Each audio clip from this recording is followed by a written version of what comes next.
वर्तमान में भारतीय संविधान के अनुच्छेद 239 ए और 239 ए बी चर्चा में है। तो आइए इन दोनों अनुच्छेदों को समझने की कोशिश करते हैं। तो सबसे पहले अनुच्छेद 239 ए।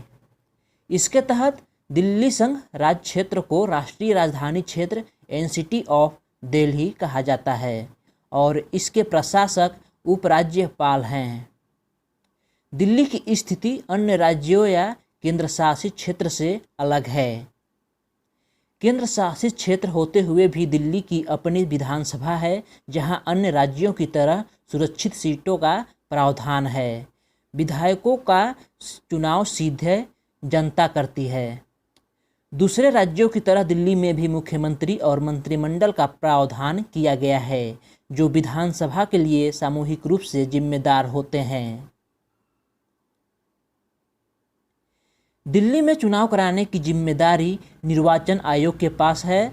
निर्वाचित मुख्यमंत्री और मंत्रिमंडल को उपराज्यपाल पद और गोपनीयता की शपथ दिलाते हैं।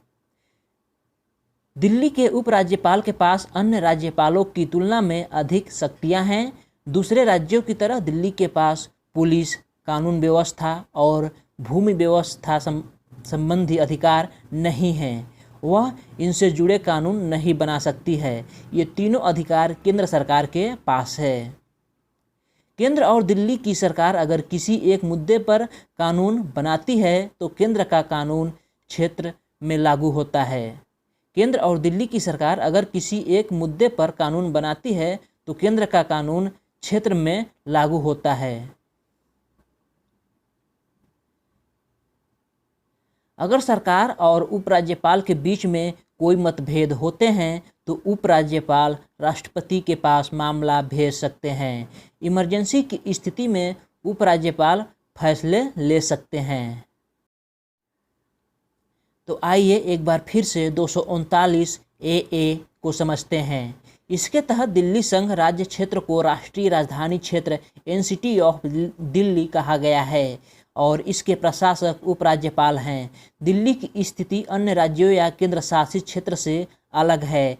केंद्र शासित क्षेत्र होते हुए भी दिल्ली की अपनी विधानसभा है। यह विधानसभा है जहां अन्य राज्यों की तरह सुरक्षित सीटों का प्रावधान है। विधायकों का चुनाव सीधे जनता करती है। दूसरे राज्यों की तरह दिल्ली में भी मुख्यमंत्री और मंत्रिमंडल का प्रावधान किया गया है, जो विधानसभा के लिए सामूहिक रूप से जिम्मेदार होते हैं। दिल्ली में चुनाव कराने की जिम्मेदारी निर्वाचन आयोग के पास है। निर्वाचित मुख्यमंत्री और मंत्रिमंडल को उपराज्यपाल पद और गोपनीयता की शपथ दिलाते हैं। दिल्ली के उपराज्यपाल के पास अन्य राज्यपालों की तुलना में अधिक शक्तियां हैं। दूसरे राज्यों की तरह दिल्ली के पास पुलिस, कानून व्यवस्था और भूमि संबंधी अधिकार नहीं हैं। वह इनसे जुड़ी कानून नहीं बना सकती है। ये तीनों अधिकार केंद्र सरकार के पास हैं।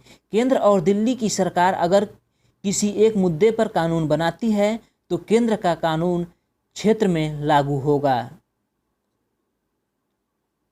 अगर सरकार और उपराज्यपाल के बीच में कोई मतभेद होते हैं तो उपराज्यपाल राष्ट्रपति के पास मामला भेज सकते हैं। इमरजेंसी की स्थिति में उपराज्यपाल फैसले ले सकते हैं। तो ये था 239 ए।